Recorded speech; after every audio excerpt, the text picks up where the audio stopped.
Hi guys, I'm Adam Wilborn from WhatCulture. And I'm Adam Nicholas from WhatCulture, and we are the lesser websites that CM Punk was talking about in his interview today. And we are here to give you all of the lovely facts and no trinkets that came from the interview because we're cashing in. Thank you very much, Mr. I was going to call him Mr. Phil Punk Brooks.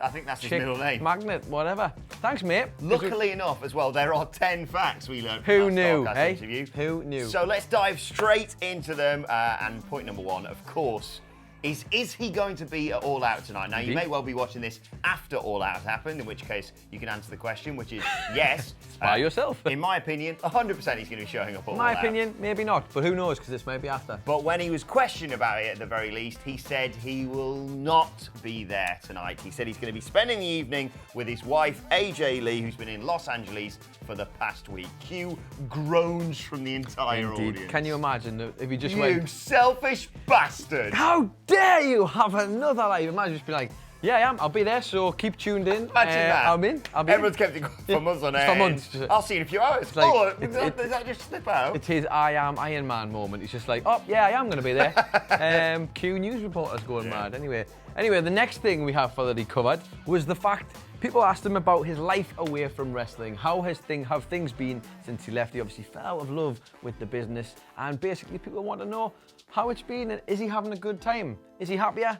An emphatic yes, of course, from CM Punk. He's much happier according to him. And lovely facts for you here. What do you think the things that he enjoys the most about being away from wrestling are? Catching up on everything on the WWE network. That was one of them, but the main two, of course, were the fact that he gets to sleep in his own bed every single night, because obviously being on the road all the time, he did invest in a coach, I should point out, a really nice coach that he obviously kept away from all of the other wrestlers and kept himself to himself. But he loves the fact that he gets to sleep in his own bed, and of course, much to everyone's surprise, he likes spending time with his wife and his dog. We are the lesser website. Yeah. Remember that fact as we go through this video.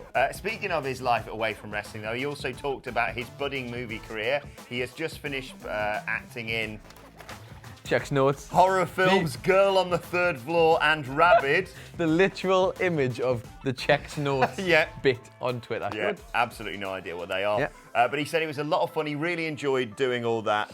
He said that the producers often make him play jerks, read into that what Jerks. you will, but he hates his own voice and he hates his own face too. So watching it back is not that much of a pleasant experience. But by all accounts, he seems to be enjoying his time on the movie circuit. As an basically. actor, as a budding Hollywood star, in the image of someone like Dwayne Johnson, perhaps. Not Could say. quite, but- Well, you know, whatever.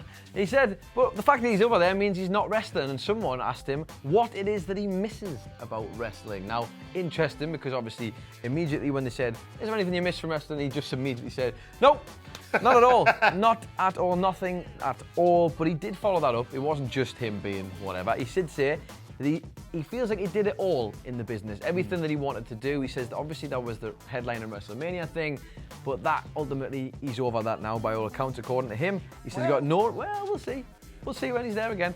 He says he got no regrets, and he did say the one thing is that he's so out of touch with wrestling because of how much he's just put it to one side and tried to just remove it from his life, that he was absolutely taken aback during the interview because he found out that wrestlers actually get time off now. Like a la Finn Balor, who's taken 2 months off to go and get married and do all these things, which he was absolutely flabbergasted by. Like, hang on a minute, why is this happening? And a lot of people have pointed out the fact that obviously him banging his head off the wall for so bloody long was one of the things that may well have paved the way, but who knows? You never know. They might have been going to do it anyway. But not really. Just like pulling the trigger on Daniel Bryan. Yeah, just like- we were definitely going to do that until 100% CM gonna do Punk that. told us you're an idiot. Why aren't you 100%. pushing Bryan? Yeah, I can understand that. Hmm. Look, it's stunning that it's taken this long for them to be like, hey guys, do you want to take a little bit of time off or anything? I think he would like to see some, improvements, but we're going to get to that. That's one of the things. Yes. In terms of talent and their wellness, I think he wants to see. But yeah. And in terms of wrestling, he told a great little story as well. We'll get into a few more of them as we get into it. But he talked about his time with Stone Cold Steve Austin. He developed a bit of an affinity with him. And the catalyst for this, apparently, was a live show they were at where he basically took Austin to one side and said, to send the crowd home happy, can you give me a stunner? And according to Punk, apparently nobody had ever asked Austin to do that sort of ahead of time. And Austin was, well, more than happy to help out. Absolutely. Well, I think there's like a maybe about right in saying this, maybe not to replace it, but like an unwritten rule essentially. Don't ask him, he'll decide who he's stunnering. But fair play to him, why not? Like, give the people something they want. That's surely his mantra at this point. If I go and see Stone Cold Steve Austin and he doesn't stunner someone, I'd be really pissed off. I think that was a little tidbit from there as well, that he kind of thought that might have ended up, the two of them, you know, they did like a little sit down with JR. Do you remember that? Yes, I remember. Promote one of the games. And he kind of thought that maybe that was eventually going to lead to a match, perhaps with Stone Cold. Can you imagine that? But obviously, nothing ever really came of it because Austin has a very bad neck. Yes. Although saying that, he is an incredible neck. So yeah, and Punk said basically that he thinks was the turning point with Stone Cold Steve Austin liking him, and he said, look, if you never ask, the answer is always going to be no. Absolutely, as we say here in Newcastle, shy bends get nout. And speaking of things, no idea. Yeah, well, we'll get a translator at the bottom or something. We won't, because this is a very quick video. Yeah. I do. In terms of things that WWE could have done to actually keep him at the company, this is fascinating. This was something that was asked about, and obviously we all kind of would love to know if there was anything at all in the world that could have kept him there. And to be honest, he's quite fair with his comments here. He says if the lines of communication had been better, he could well still be there. As in, he was kept in the dark about a lot of things. I think a lot of times he was creatively frustrated. How does this all sound very familiar, by the way, doesn't it? It's almost like someone very recently did a podcast very similar to this. He said they could have just talked to me, is one of the things he actually says from this. In terms of, imagine that, just trying to get things in order, trying to get in touch with people. And just swerving you, ducking your conversation, dodging. Sounds like it was very difficult, but the more specific things, maybe more practical things he did say here. He said he would have liked them to have employed a neurologist, which obviously would have been massively beneficial given how much we know now about concussions and all that sort of thing. And he said he would like to have seen a rotation of the talent, as we kind of mentioned there, to let people rest and get a change and not always be on this schedule going 100 miles an hour. And he said, in a little tiny bit where he kind of got nipped at the end there by Mike Johnson, who was doing the interview, he said, "Should get better doctors." Oh, no, and Mike Johnson said, "Okay, I think we'll just we'll move on from that because we have enough legal lawsuits going on here, and we don't want to end up in that situation." If you'd asked me to guess the sort of three things that you would say, I would have said those two things. Yeah. You know, and as obvious as they are, it's nice to hear him sort of reiterating, and hopefully it'll, you know, be a consistent reminder to WWE. Like you mentioned, John Moxley, Dean Ambrose said, why the hell aren't we talking about this more? Why isn't there more of a sort of back communication, and forth? It's the key thing. And then, of course, the neurologist, the doctor issue, the rotation of talent, all those sort of things. It's the blindingly obvious stuff that, for some reason, Vince McMahon has a complete blind spot to. And all the kind of stuff you're hoping is going to be sort of brought in with the likes of AEW, who are trying to change the business a little bit, and maybe things like that could possibly tempt him to go there. If he hasn't already gone by the time you watch this video, who knows? Yes. He also, as I mentioned, the story regaling us about Stone Cold Steve Austin, also talked about his relationship with the late, great Harley Race, of course. He said he was a huge influence on his career. He said that, obviously, the final few years of Harley's life were difficult, and he said at the end his death ultimately came as something of a relief. But he also shared some stories of his time with Harley Race, in particular when he was sharing a car with a, let's just say, rather nauseous Race, and he realised that Harley was about to throw up, so went to pull the car over to allow him to do his business, I suppose. And Harley said, "Please don't pull the car over. That will," I think he said, "that will alert the authorities." So they carried on driving. Harley Race spewed absolutely everywhere in that footwell, all over his own shoes. Good. But at the end of a lovely car journey, he gave Punk a heartfelt hug. Hopefully he had no vomit on his front at the time. And said, "Thanks for letting me throw up in your car." I love wrestler stories like that. Pretty great, isn't it? I mean, there's so many of them we don't know about as well on a regular basis. It's basically the WhatCulture Christmas party, that is.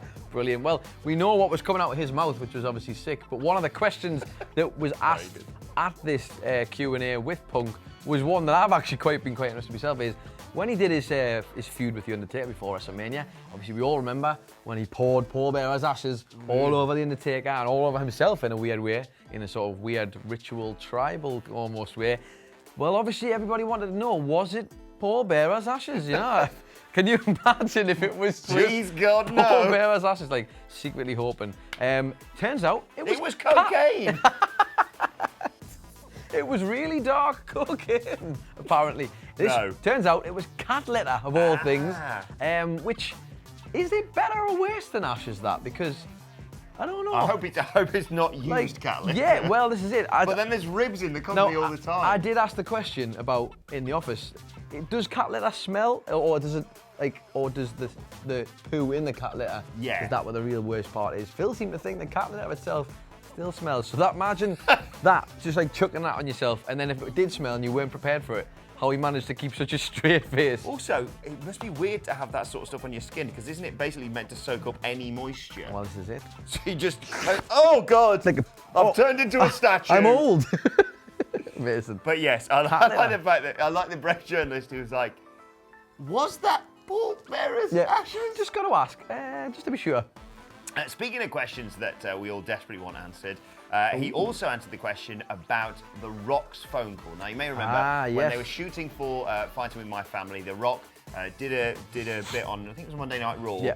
After the show. Yeah, after the show went off, and then subsequently he said, hey, should we give CM Punk a call? Cue, inevitably, although there's no official evidence of this, but I'd anticipate this, Triple H and Vince McMahon's head exploding backstage.